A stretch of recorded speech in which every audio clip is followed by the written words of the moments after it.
The United States just revealed the brand new Super A-10 Warthog, and its lifespan has been extended for another 10 years.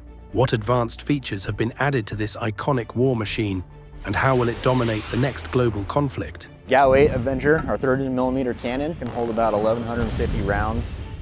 Join us as we take you on a journey through the history of America's favorite fighter aircraft, the pig that flies. For almost 5 decades, the A-10 Thunderbolt has crushed the enemies of the United States on the battlefield. From the sandy deserts of Afghanistan to the wildlands of Vietnam, this flying tank roars into the battlefield like a mighty beast, destroying heavily armored tanks without breaking a sweat. And now, this classic war machine is getting the facelift it really deserves in preparation for future modern conflicts. These upgrades include improved avionics, advanced weapon systems, and even more protection for this rugged bird in the sky. For years, the United States has been working behind the scenes to equip the A-10 with sophisticated electronic and futuristic technology, from the guns to the munitions to the aircraft itself. But before we get into all the juicy details, we must take a trip back in time to the birth of the pig that flies. History of the Warthog.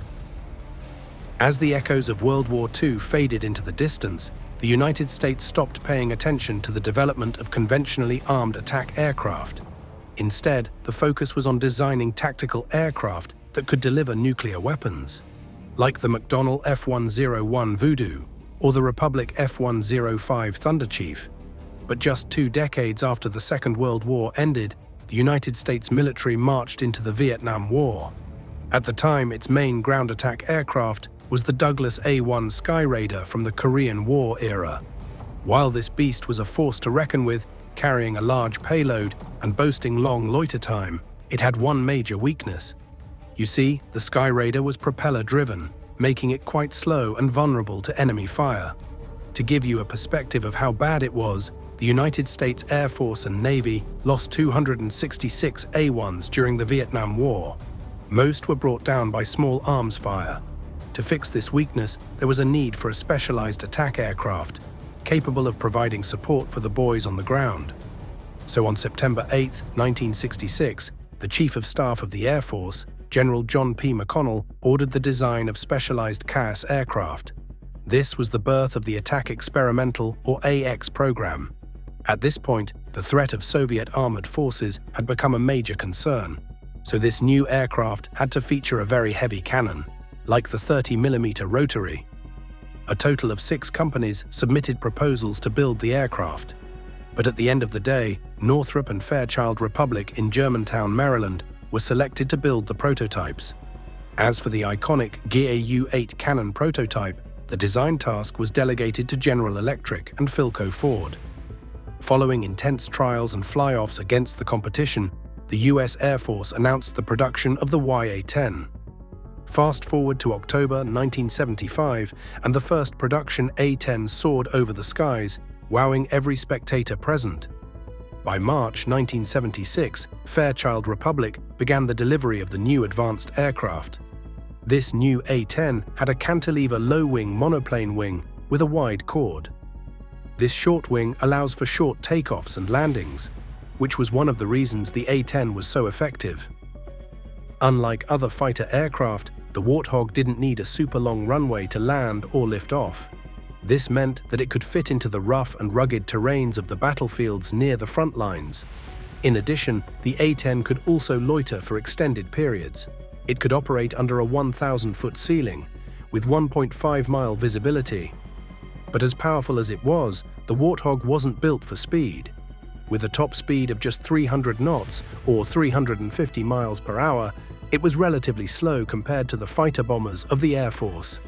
But while this may sound like a disadvantage, it's actually one of the reasons the Warthog is so powerful. You see, while fast fighter jets struggle to target small, slow-moving objects on the ground, the Warthog was able to take them out with impressive accuracy, all thanks to its relatively low speed. The entire aircraft was designed to be refueled, rearmed, and serviced with minimal equipment. This is to ensure that maintenance can be done at forward bases where the right facilities aren't usually available. But perhaps the most unusual part of this aircraft was that you could interchange the parts on the left with the right. This includes parts like the main landing gear and the vertical stabilizers. Even the engines could be swapped easily. Thanks to the sturdy landing gear, low-pressure tires, and large straight wings, the Warthog can lift off from short rough strips even when carrying heavy aircraft ordnance load. During ground taxi, the offset front landing gear causes the A-10 to have dissimilar turning radii. Turning to the right on the ground takes less distance than turning left. However, what makes the A-10 more reliable on the battlefield is its impressive armor. We're talking battle-hardened exterior, capable of surviving direct hits. It's so thick that even armor-piercing and high-explosive projectiles can't bring it down. This is an aircraft that's ready to put up a fight even in the most terrifying situations.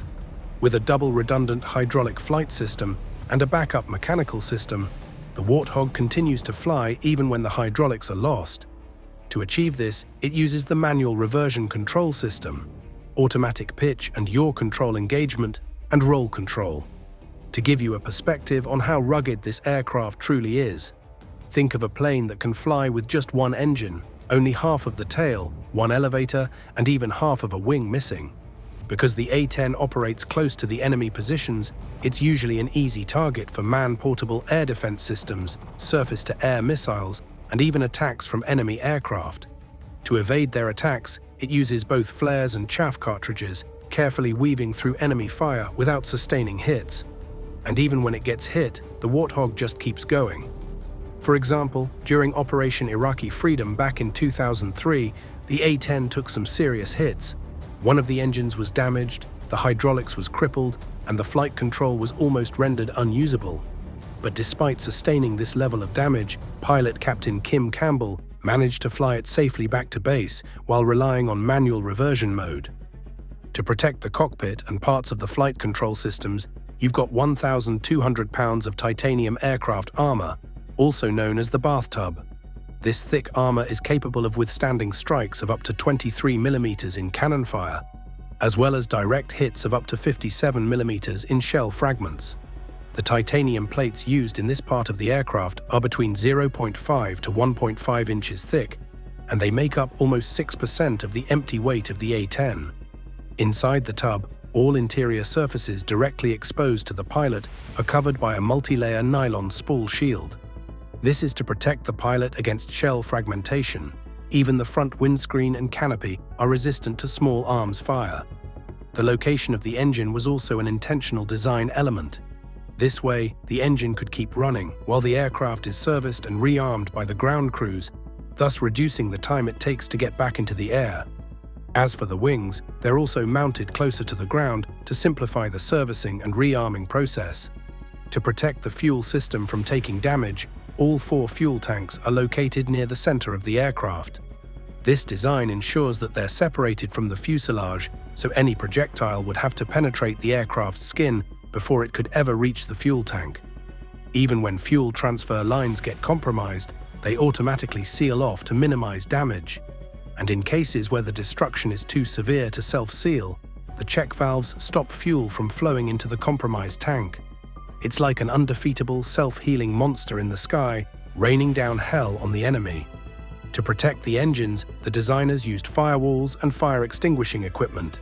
Even if all the 4 main tanks are lost, there are 2 self-sealing sump tanks containing fuel that can keep the aircraft flying for 330 miles. Weapons and munitions.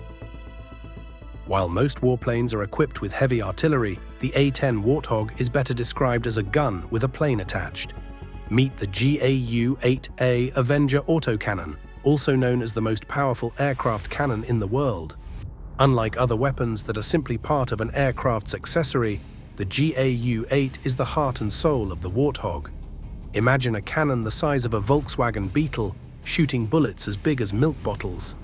The GAU-8 Avenger is a hydraulically driven 7-barrel rotary cannon designed to take out tanks and other armored vehicles. The rounds are also self-sharpening, so they remain pointed after striking the target, delivering maximum damage with every shot. With a firing rate of up to 3,900 rounds per minute, the cannon takes just about half a second to spin up to its maximum rate of fire. It's so accurate that it can place 80% of its shot within a 40-foot diameter circle from 4,000 feet, all while soaring through the skies. What's more, the GAU-8 is optimized for a slant range of about 4,000 feet, even when the A-10 is in a 30-degree dive. Originally, the aircraft's fuselage was designed around the cannon.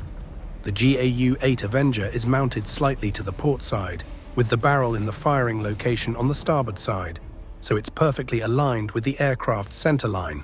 Then there's the ammunition drum, 5 foot, 11.5 inches, capable of holding up to 1,350 rounds of 30mm ammunition.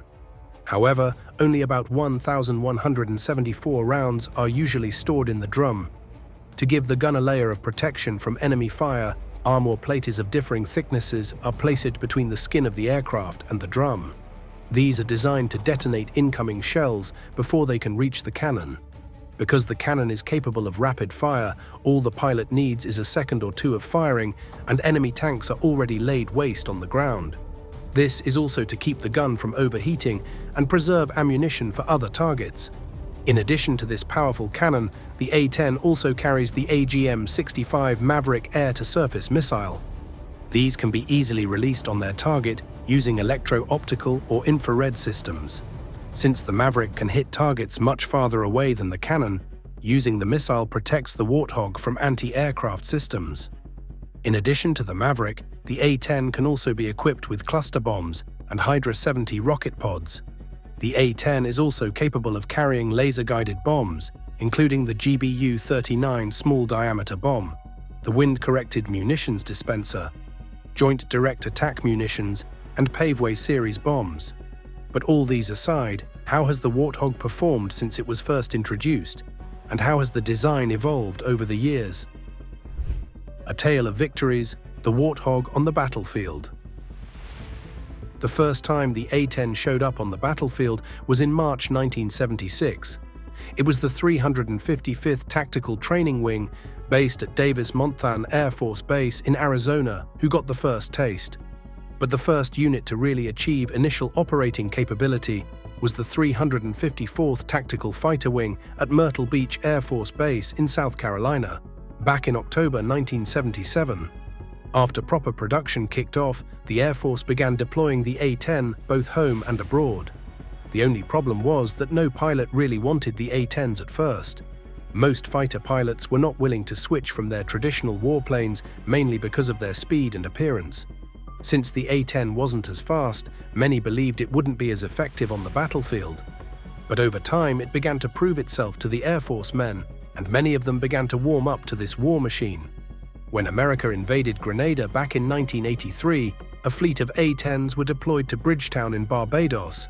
There, they provided air cover for the United States Marine Corps landing on the island of Carriacou. However, they ended up not firing any of their weapons as no resistance was met. The first time the A-10 really saw action was during the Gulf War in 1991. 131 of these aircraft were deployed to the battlefield, and it was there that they began to build their iconic legacy. With the powerful GAU-8 cannon, A-10s shot down 2 Iraqi helicopters. The first was shot down on February 6, 1991 by Captain Robert Swain. This was the first air-to-air victory by the A-10s, but it wouldn't be the last. At the start of the war, A-10s participated in missions against the Iraqi Republican Guard. But due to heavy attrition, they were soon restricted to within 20 nautical miles of the southern border. A-10s also hunted Iraqi Scud missiles, but it doesn't end there. Between 1994 and 1995, A-10s played a major role in the battles of Bosnia and Herzegovina. For example, in August 1995, NATO launched a major offensive known as Operation Deliberate Force. During this mission, A-10s attacked Bosnian Serb artillery and positions, destroying tanks and striking the enemy where it really hurts. During Operation Allied Force in Kosovo, back in March 1999, A-10s participated in both search and rescue and ground attack missions. Then in March 2002, several A-10 squadrons were deployed to Pakistan and Bagram Air Base in Afghanistan. Their role was to participate in the fight against remnants of the Taliban and Al-Qaeda. In March 2003, 60 A-10s were deployed to Iraq to take part in Operation Iraqi Freedom.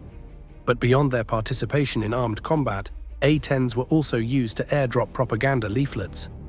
As prolific as they were, though, only one was ever shot down in Iraq. They have also participated in missions in Libya, fought against ISIL, and other missions in the Middle East. Recently, the United States Air Force has unveiled new upgrades to the A-10, transforming this iconic war machine into a futuristic battle beast as we prepare for an inevitable future conflict. The new Super Warthog. As America prepares for an inevitable future conflict, aircraft designers have been working hard to upgrade the weapon systems of the A-10 Warthog. This includes the introduction of advanced precision, guided munitions, and updated targeting pods. The aim is to improve the aircraft's ability to engage moving targets with impressive accuracy. With this recent upgrade, the A-10C will be able to provide better cover for ground forces in hostile, contested environments. In addition, the A-10's avionics and communication systems have experienced a complete overhaul. This is to ensure that the aircraft is interoperable with other United States and Allied forces.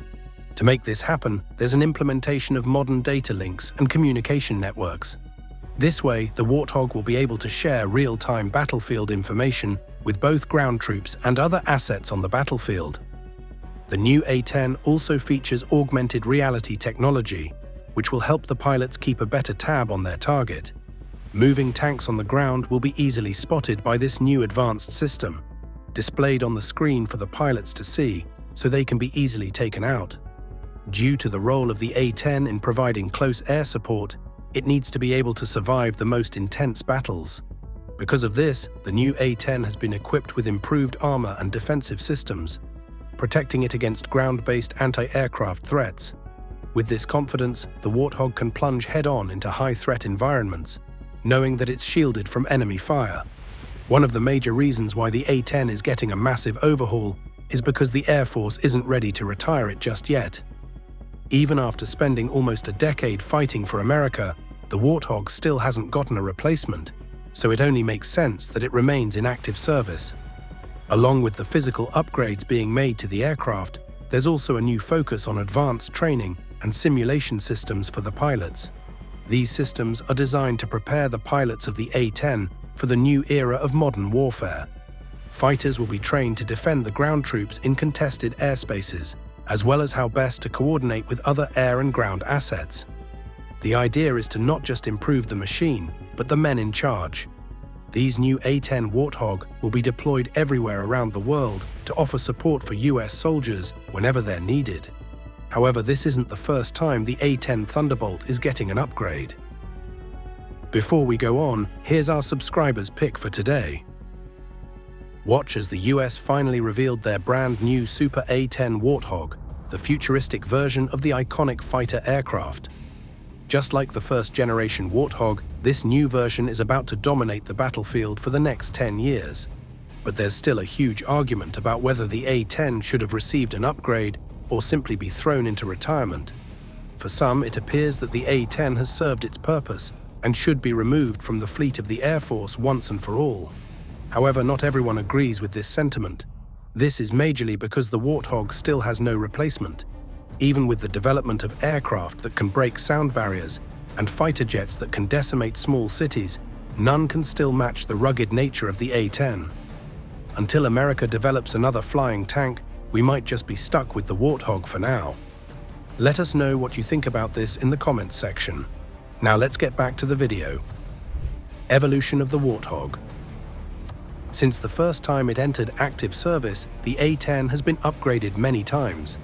For example, in 1978, it received the Pave Penny laser receiver pod, mounted on a pylon attached below the right side of the cockpit. It then received reflected laser radiation from laser designators. This allowed the aircraft to deploy laser-guided munitions. Then in 1980, the A-10 began receiving an inertial navigation system. Fast forward to the early 1990s, and the A-10 also received the low-altitude safety and targeting enhancement upgrade. This new system provided it with computerized weapon aiming equipment, an autopilot, and a ground collision warning system. Then, in 1999, the Warthog aircraft began receiving the Global Positioning System with a multifunction display. Earlier in 1987, Grumman Aerospace took over the support for the A-10 program. Few decades later, in 2005, a business case was produced, providing 3 options to extend the lifespan of the fleet. The first 2 options involved the expansion of the Service Life Extension Program. The budget was $4.6 to $3.16 billion, respectively. The third idea was to build 242 new wings, while avoiding the need to expand the program. With a budget of $1.72 billion, this was obviously the most favorable option. After much deliberation, the Air Force opted for option 3 and handed the contract over to Boeing. This led to the development of new wings, which improved the mission readiness. It also helped reduce the cost of maintenance, allowing the A-10 to operate up until 2035. Between 2005 and June 2011, 356 A-10s were modernized under a program called the Precision Engagement Program. This was the birth of the A-10C, the new and advanced Warthog. Notable upgrades include the all-weather combat capability, an improved fire control system, electronic countermeasures, smart bomb targeting, a modern communications suite, including a Link 16 radio and SATCOMs. The cockpit was also upgraded, with new multifunction displays and HOTAS configuration, mixing the F-16's flight stick with the F-15's throttle. But even with these upgrades, the future of the Warthog is still a subject of debate. In 2007, the Air Force stated that the aircraft would be in service at least until 2028.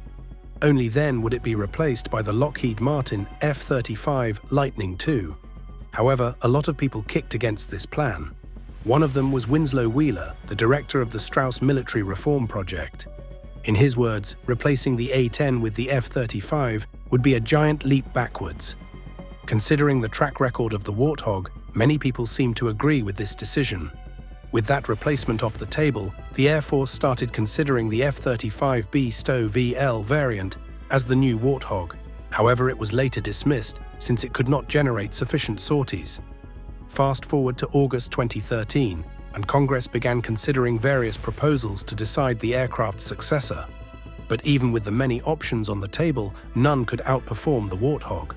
Because of this, the United States Air Force had to suspend plans to retire the A-10 in January 2016. On one hand, there are those who believe the A-10 is outdated and wouldn't perform in modern warfare. But on the other hand, many still continue to ride for the Warthog. A good example was in December 2022, when Ukrainian Defense Minister Oleksiy Reznikov revealed that he'd tried to get some A-10s from the United States. But his request was declined because they were old-fashioned and slow, and would be easy targets for the Russians. With these new updates, the aircraft appears to be ready for more adventures, battles and missions no other aircraft can undertake. How will the A-10 Warthog shape the landscape of future global conflicts? We'll have to wait and see. Thank you for watching. See you in the next one.